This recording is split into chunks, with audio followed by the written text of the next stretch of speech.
Members of the county assemblies are the new sheriffs in town. With sweeping legislative and oversight powers at the county level, MCAs have immense influence at the grassroots and often threaten governors with impeachment if they fail to meet their demands. But many of the current county assembly members may not make it back should a raft of proposals to amend the electoral laws sails through in parliament and be signed into law by the president. One of the proposals that could hit many MCAs is that requiring them to be diploma holders to participate in the next polls. Many MCAs, though influential at the county level, have low educational qualifications. We are saying for members of parliament, for members of the county assembly, we have said members of the county assembly, you must have a diploma.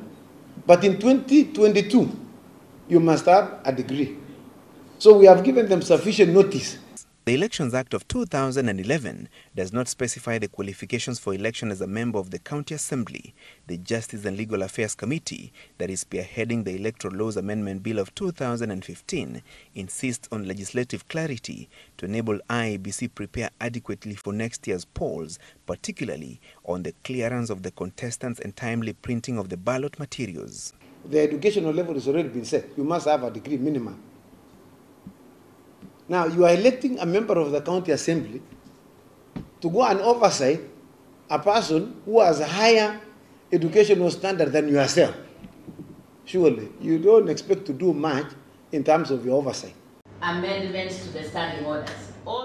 Opponents of the proposed bill, however, argue that quality leadership was not necessarily influenced by one's education standards and that setting an academic bar would turn county assemblies into elite clubs of scholars, the electoral body hoping for a speedy resolution to the issue that was postponed by the 10th Parliament. There are those who feel that educational qualifications should not be a criteria for leadership, that there have been good leaders who do not have degrees. And Winston Churchill is always mentioned as a good example. But I think it's good that we have this debate. The Electoral Laws Amendment Bill of 2015 proposes that all governors and members of parliament be degree holders. Some members of the 11th Parliament who are not university graduates by 2013 have since trooped back to the lecture rooms to acquire the vital document ahead of next year's general election. A proposal by the Legal Affairs Committee to shelve the application of the law being met with resistance by members of parliament attending the parliamentary leadership retreat in Mombasa. Francis Gashuri, Citizen Weekend, Mombasa.